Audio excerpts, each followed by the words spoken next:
तो मैं किसी को भी निरसा में और एक माफिया को पनपने नहीं दूंगा जो निरसा की जनता को धमका के काम करेगा।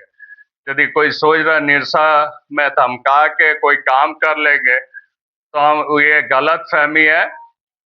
पुल बनेगी, ओवरब्रिज बनेगी, उसके लिए निरसा की जनता ने, गोविंदपुर की जनता ने लड़ाई किया है, लेकिन वो सम्मान के साथ ही बनेगी, नहीं तो फिर दूसरी रास्ता हम लोग अपनाएंगे। जो जिस तरीके के व्यक्ति है वो उसी तरीके का सोच रखता है। वो खुद रंगदार और कोयला चोर हैं, इसलिए दूसरे को भी वो सोचता है जो वो रंगदारी मांग रहा है।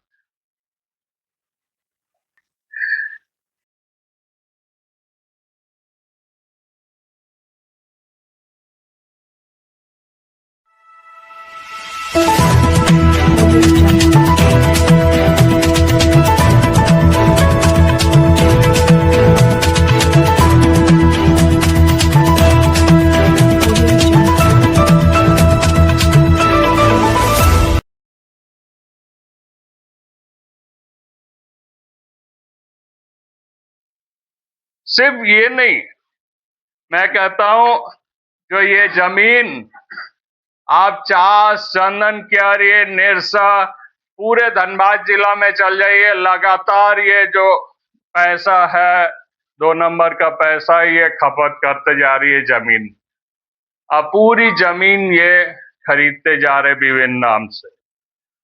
तो ये व्यक्ति लोगों की जमीन हड़पना, आप कुछ दिन पहले आप लोग देखे होंगे जो किस तरीके से एक व्यक्ति ने, कोई रेवानी ने 96 एकड़ जमीन के लिए प्रेस कॉन्फ्रेंस किया था, उसकी जमीन को हड़पने के लिए धमकी दिया था, जो तुम नहीं बेचोगे तो 2 लाख रुपया थाना में दे के तुम्हारा जमीन हम ले लेंगे। किस तरीके से 100 एकड़ जमीन जो वो हड़प के रखे, बाउंड्री वॉल करके रखे, उसके अंदर जिसकी जमीन है उन लोगों को किस तरीके से धमकाया जाता है। तो वो रंगदार तमाम लोगों को कहते हैं, लेकिन खुद रंगदारी करते हैं। वो दूसरे को माफिया कहते हैं, वो झरिया में जाके आम सभा करके माफिया के खिलाफ लड़ाई करते हैं, लेकिन खुद जिसको जनता ने उस चेयर में बैठाया वो तो एक आवाज पर सीबीआई की जांच कर सकते ही। वो क्यों नहीं 1.5 साल में, आप 2 साल में पार्लियामेंट में उठाए जो धनबाद जिला में कोयला चोरी चल रही है, यहाँ पर कोयला माफियाओं के खिलाफ सीबीआई जांच होनी चाहिए। सीबीआई जांच करती, सत्ताधारी दल के सांसद है आप, अगर पार्लियामेंट में इस मामले को उठाएंगे तो हम समझते हैं जो सीबीआई जांच हो सकती है, ईडी की जांच हो सकती है। आप कोयला माफियाओं के खिलाफ जिसका खिलाफ ये करवाना चाहते हैं, आप नाम दे के पार्लियामेंट में क्वेश्चन कीजिए। जो इनके खिलाफ ईडी की जांच होनी चाहिए, इनके खिलाफ इनकम टैक्स की जांच होनी चाहिए, सीबीआई की जांच पूरे कोयला चोरी के प्रकरण में होना चाहिए। तब ना हम मानेंगे जो आप कोयला माफियाओं के खिलाफ है, आप माफियाओं के खिलाफ लड़ाई करना चाहते हैं। वो जिस दलदल में अपने सबसे ज्यादा धंसे हुए हैं वो दूसरों को गाली देना चाहते हैं। और सिर्फ ऐसा नहीं है, जो पक्ष और विपक्ष, उनके लिए तो सारे जनप्रतिनिधि ही खराब है, चाहे वो भाजपा के ही जनप्रतिनिधि क्यों नहीं हो, वो लोग भी खराब है, हम लोग भी खराब है। सिर्फ वो और उनके भाई जो है वो हरिश्चंद्र है, वो लोग साफ सुथरा व्यक्ति है, बाकी सारे लोग गलत। तो ऐसे व्यक्ति को कहीं ना कहीं हम समझते हैं जो भाजपा को टिकट नहीं देना चाहिए था। ऐसे एक अनपढ़ व्यक्ति को पार्लियामेंट में कभी नहीं भेजना चाहिए था, जो हमेशा से सबको गाली देते हैं, हमेशा से गलत लैंग्वेज का इस्तेमाल करते हैं।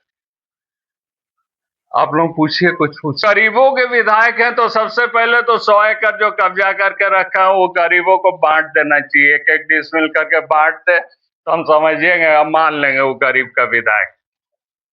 कहा जो वो फ्लाईओवर जो निरसा और गोविंदपुर में वो जो सीना ठोक के कह रहे हमने करवाया, मैंने कहा तुमने कुछ भी नहीं करवाया।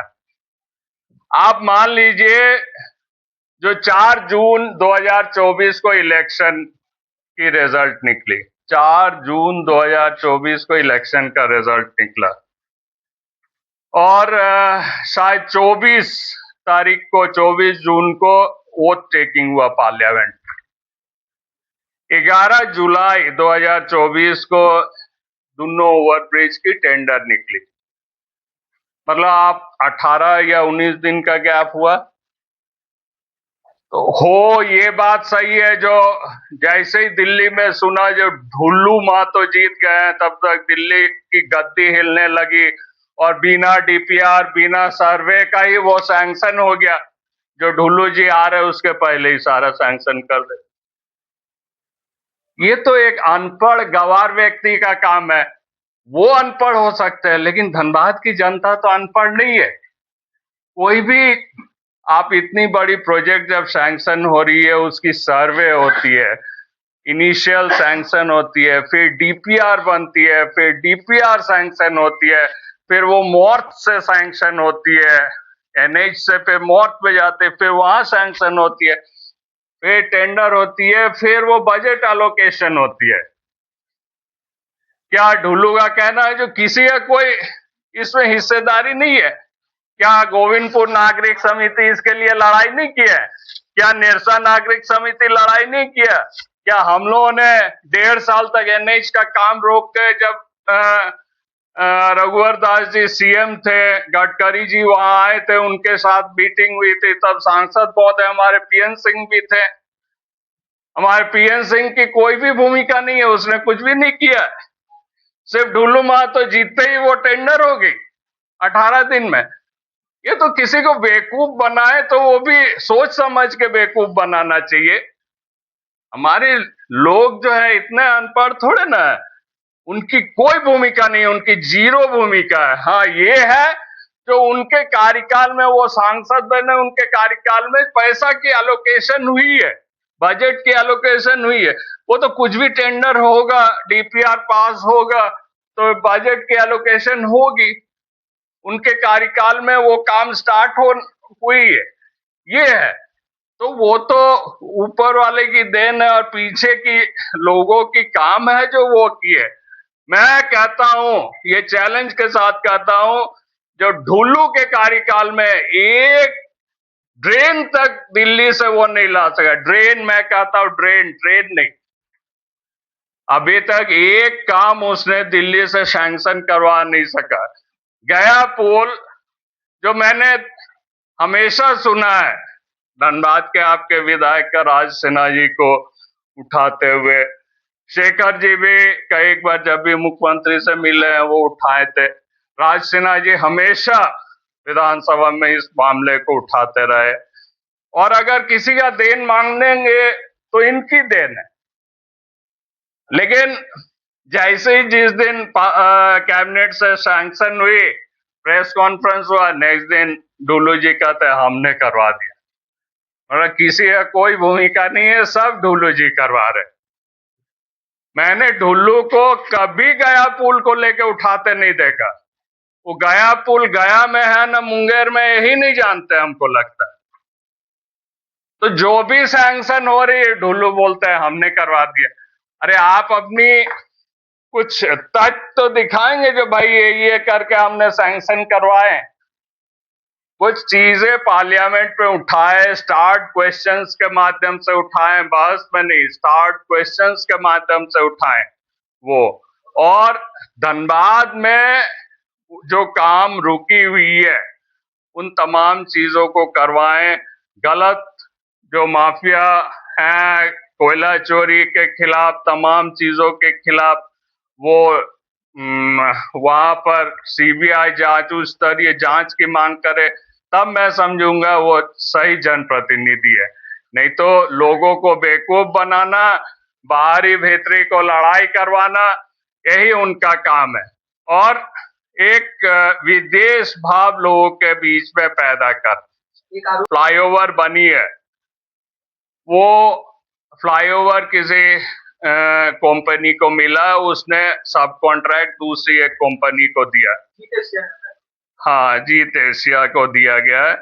और उसके बाद वो सब कॉन्ट्रैक्ट जो है वहां एक कोयला माफिया को दे दिया गया, जिसका कैंपस में आज वो काम हो रहा है।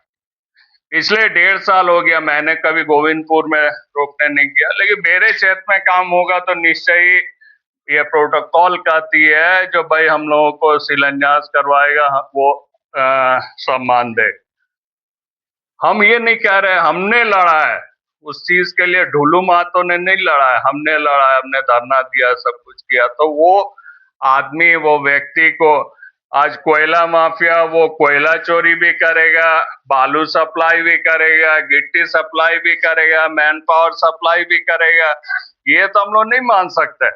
और दूसरी की जमीन में, एक गोपालगंज की भंडारी और चंद्रा की जमीन पर 13 एकड़ जमीन पर वो पूरी प्लांट बैठ गई और उसको धमकाया जा रहा है आज बंदूक से, जो भाई तुम अपने जमीन पर ये मत करो। उसकी जमीन के एवज पर 25 लाख रुपया करके जो है वो भाड़ा तहसील रहे जीत एशिया से।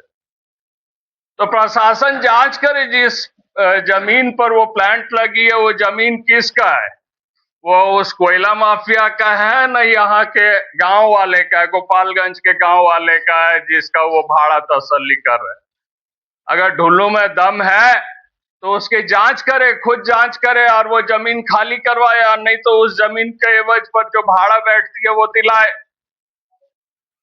तो मैं किसी को भी निरसा में और एक माफिया को पनपने नहीं दूंगा जो निरसा की जनता को धमका के काम करेगा। यदि कोई सोच रहा निरसा में धमका के कोई काम कर लेंगे तो हम, ये गलत फहमी है।